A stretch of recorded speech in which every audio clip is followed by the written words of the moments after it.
Media మిత్రులందరికీ కూడా నమస్కారాలు. నిన్న నిజామాబాద్ పార్లమెంట్ సభ్యులు ధర్మపురి అరవింద్ జగిత్యాల జిల్లాకు వచ్చేసి ఒక ప్రజలతో ఎన్నుకోబడ్డ ఒక పార్లమెంట్ సభ్యుడిగా ఉండి ఏకవచనంతో రాష్ట్ర ముఖ్యమంత్రి గారి పేరు తీసుకుంటూ ఇష్టానుసారంగా మాట్లాడడం,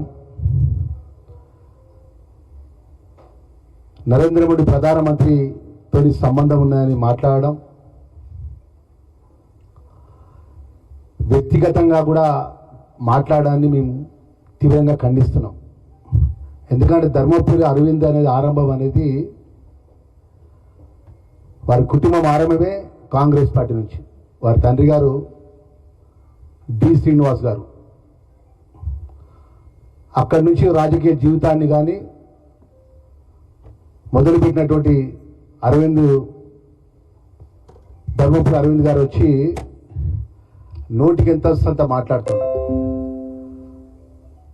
ఈరోజు ఈ రాష్ట్రంలో ఉన్న భారతీయ జనతా పార్టీ నాయకత్వం అంతా ఉంది. 2 కేంద్ర మంత్రులు ఉన్నారు, పార్లమెంట్ సభ్యులు ఉన్నారు. మీ అందరూ ఉండగా కూడా రాష్ట్ర ముఖ్యమంత్రిని మేరస జోడో అని మాట్లాడినంటే దాని అర్థమేందో చెప్పు.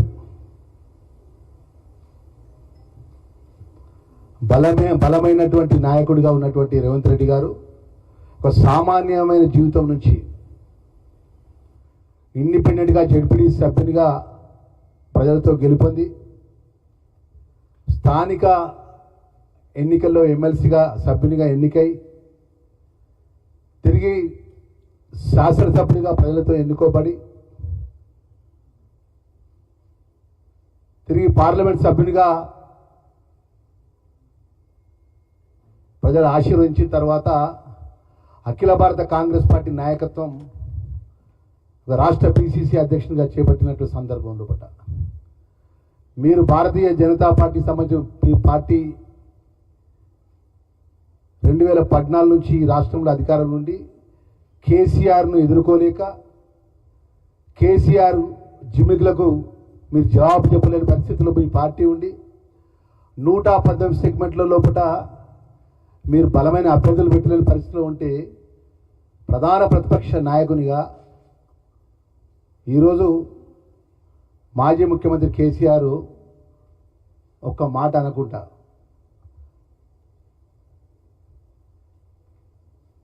రాష్ట్ర ముఖ్యమంత్రిని పట్టుకొని నోటికి వచ్చేస్తంత మాట్లాడుతున్నావు కదా, మేము ఇక్కడి నుంచి ఇప్పుడు మాట్లాడలేమా?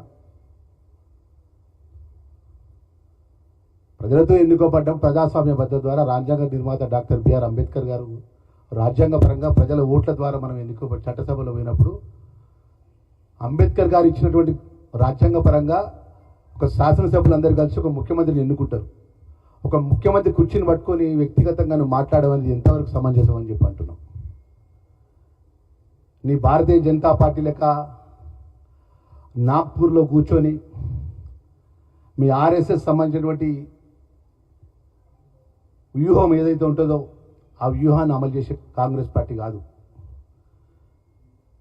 భారతీయ జనతా పార్టీ మీరు ఏ విధంగా చేస్తుందో ఆ విధంగా కాంగ్రెస్ పార్టీ కాదు. కాంగ్రెస్ పార్టీ అన్ని వర్గాలను కలుపుకుపోయే పార్టీ. మరి ఆ పార్టీల పక్షాన అఖిల భారత కాంగ్రెస్ పార్టీ నియమించినటువంటి పిసిసి అధ్యక్షునిగా ఉండి ఆ రోజు ప్రధాన కాంగ్రెస్ పార్టీ పక్షాన గ్రామాన పాదయాత్ర చేసి ప్రజాపాలన లోపల ప్రజలు ఆశీర్వదించి 2023 డిసెంబర్ లోపల ప్రజలు అవకాశం ఇచ్చి ప్రభుత్వంకి వచ్చిన తర్వాత ప్రజలకు సంబంధించిన అనేక సంక్షేమ కార్యక్రమాలు ఏమని మాట్లాడినావు? కేంద్రం భిక్షమెత్తే అని చెప్పి మాట్లాడినావు. ఇలా రాష్ట్ర ప్రభుత్వం ద్వారా కేంద్రానికి ఎంత మనం పన్ను కడుతున్నాము మీకు లెక్క తెలుసా అంటున్నా. మనకు వచ్చే దామాషా ప్రకారం మన రాష్ట్రానికి రావాల్సినటువంటి కేంద్రం నుంచి నిధులు వస్తున్నాయని చెప్పి అంటున్నా. ప్రస్తుత సమయంలో ఈ రాష్ట్రంలో 33 జిల్లాల్లో వరి ధాన్యానికి సంబంధించిన తీవ్రమైన ఇబ్బంది ఉంది. పెద్ద ఎత్తున వరి దిగుబడి వచ్చింది. కేంద్ర ప్రభుత్వంలో బాధ్యత గల మీ కేంద్ర మంత్రులు కానీ పార్లమెంట్ సభ్యులు కానీ నువ్వు కానీ ఎఫ్సిఐ గోడాంలో 2 నుంచి 3 పంటలు గోడాంలో నిండిపోయి 33 జిల్లాలు నిండిపోయినటువంటి ఆ వరి ధాన్యాన్ని కేంద్ర ప్రభుత్వం ద్వారా కొనుగోలు చేసే ప్రయత్నం చేసినవా నువ్వు అంటున్నా. భారతదేశంలో తెలంగాణ రాష్ట్ర రైతాంగం అంతా మన రైతాంగం కాదా? మన అన్నదాతలు కాదా?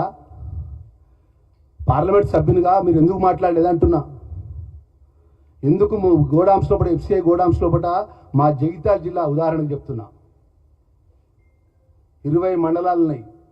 90% మా ప్రాంతం అంతా రైతు ఆధారితమైనటువంటి కుటుంబాలు.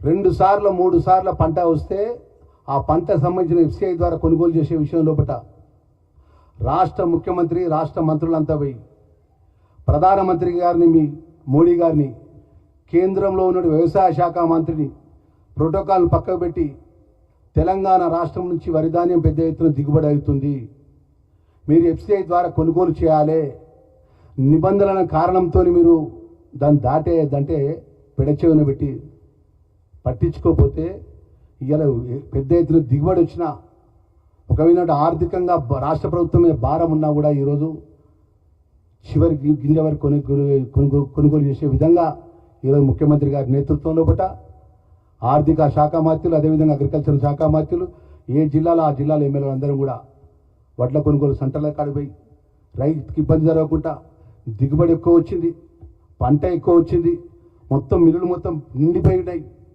మరి ప్రత్యామ్నాయంగా ఎంతో కష్టపడి వరిధాన్యాన్ని మేము కొనుగోలు చేస్తుంటే, మొక్కజొన్న కొనుగోలు చేస్తుంటే రైతుల పక్షాన మాట్లాడవు, వరిధాన్యం గురించి మాట్లాడవు, మొక్కజొన్న గురించి మాట్లాడవు. జగిత్యాలకు వచ్చి అక్కడ ఉన్న శాసనసభ్యుని పట్టుకొని నోటికి ఎంత వస్తుందో మాట్లాడతావు. కేంద్రీయ విద్యాలయానికి సంబంధించిన స్థలాన్ని ఇవ్వలే, నీ సంగతి చూస్తా, ఇదేనా మాట్లాడతారిక?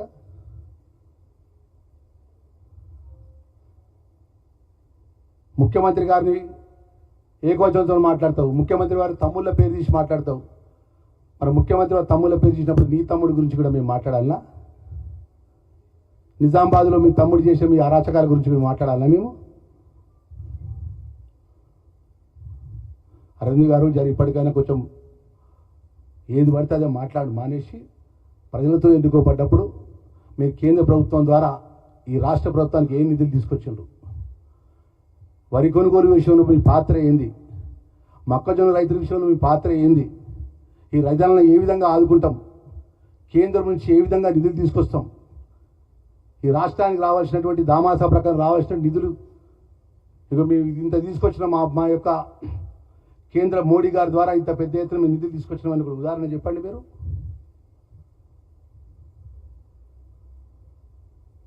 మా social welfare department, tribal welfare department మా రావాల్సిన నిధుల విషయంలో కూడా ఎక్కడ కూడా సహకరించలేదు.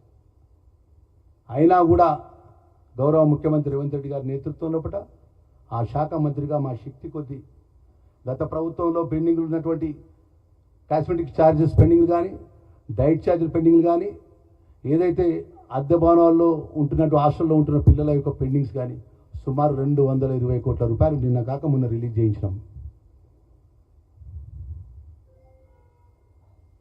ఇవన్నీ విషయాలు పక్కకు పెట్టి వ్యక్తిగతంగా ఏది పడితే అది నోరు ఉన్నది కదా దేవుడిగా నోరు ఇచ్చింది కదా అని మాట్లాడడం అనేది ఎంతవరకు కరెక్ట్ అని చెప్పి అరవింద్ గారిని అడుగుతున్నాం. నేను అరవింద్ గారని మర్యాదగా మాట్లాడుతున్నాను. ఎందుకు మాట్లాడుతున్నావు? మీ తండ్రి గారు కాంగ్రెస్ పార్టీ కుటుంబంకి వచ్చిండు, మీరు కాంగ్రెస్ పార్టీ నుంచి బీజేపీలో ఇవాళ పార్లమెంట్ సభ్యులైండు.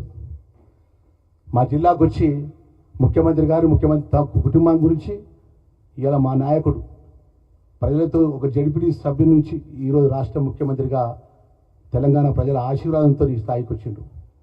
ఇలాంటి నాలాంటి సామాన్య కాంగ్రెస్ పార్టీ కార్యకర్తను, ఒక దళిత వర్గం చెందిన కార్యకర్తను ఇలా శాసనసభ్యులు చేసిందంటే అది గౌరవ ముఖ్యమంత్రి రేవంత్ రెడ్డి గారు.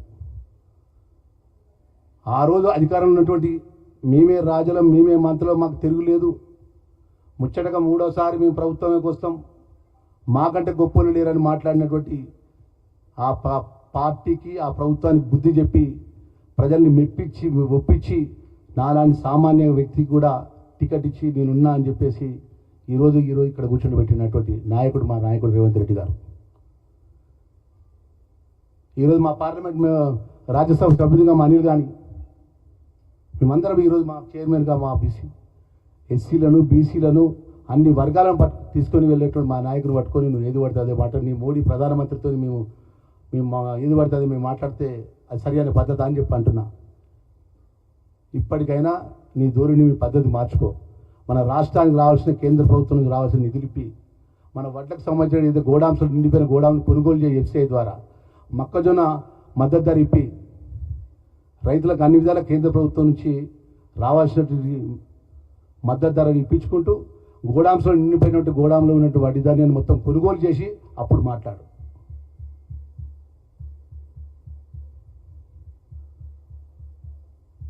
ఒక కేంద్రీయ విద్యాలయం స్థలం కోసం వచ్చి ఆ స్థలంకు 2 ఎకరాలు 5 ఎకరాల స్థలానికి 2 ఎకరాలు ఇచ్చినందుకు ఆ కాగితాన్ని తీసి చింపపడేసింది ప్రెస్ల ముంగట. ఇంకో 3 ఎకరాలు అది ఇస్తాం కదా, ఆ మునిగిపోయింది ఏమున్నది. రాష్ట్ర ముఖ్యమంత్రి గారు ఇరిగేషన్ సంబంధించిన అత్యంత ఖరీదు గల భూమి అది. నేను చెప్తున్నా, మా మీడియా మిత్రులు నేను చెప్తున్నా, ఏదైతే కేంద్రీయ విద్యాలయం స్థలం ఏదైతే అత్యంత ఖరీదు గల స్థలం అది. జగిత్యాల్లో రాజీవ్ హైవే పక్కన నిజామాబాద్ హైవే పక్కన ఉంటుంది. అది మన ఇరిగేషన్ సంబంధించిన రైతులకు సంబంధించిన స్థలం అది. ఆ రైతులకు సంబంధించిన స్థలం లోపల ఇవ్వాలంటే రైతులంతా కూడా మా ప్రాంతానికి సంబంధించినటువంటి ఇక్కడ రైతులకు సంబంధించినటువంటి పెద్ద ఎత్తున రైతులకు అనేక వ్యవసాయానికి సంబంధించినటువంటి ప్రయోగాలు చేసేటువంటి ఒక పెద్ద ఎత్తున అది ఎకరాల కొద్ది ఆ స్థలం ఏ పంటలు పండించాలి, ఏ పంటలు ఏ విధిస్తే ఆ స్థాయిలు ఏ విధంగా ఉన్నటువంటి ఆ స్థలం విలువైనటువంటి స్థలం. ఆ స్థలాన్ని ఇవ్వాలంటే ప్రభుత్వ నిబంధనల కన్నా కొన్ని నిబంధనలు అడ్డం వస్తాయి. దాన్ని ఆ నిబంధనలు కూడా మరి ఈరోజు కేంద్రీయ విద్యాలయం పిల్లల చదువు కోసం అని చెప్పి, యంగ్ ఇంటిగ్రేటెడ్ స్కూల్ పిల్లల భవిష్యత్తు కోసం అని చెప్పి ముఖ్యమంత్రి దగ్గర మీరు రిక్వెస్ట్ చేసి ఇరిగేషన్ మంత్రి సివిల్ సప్లై మినిస్టర్ గారు ఉత్తమ్ కుమార్ రెడ్డి గారికి ఆ జిల్లా మంత్రి గారిని మీరు రిక్వెస్ట్ చేసిన, ప్లీజ్ సార్ మా ప్రాంతానికి అన్న మా కేంద్రీయ విద్యాలయం వచ్చింది కేంద్ర ప్రభుత్వం ద్వారా, మీరు స్థలం ఇవ్వాలంటే 5 ఎకరాల నిబంధన ఉన్నదన్నట్టు 2 ఎకరాలు ఇచ్చింది, ఇంకా 3 ఎకరాలు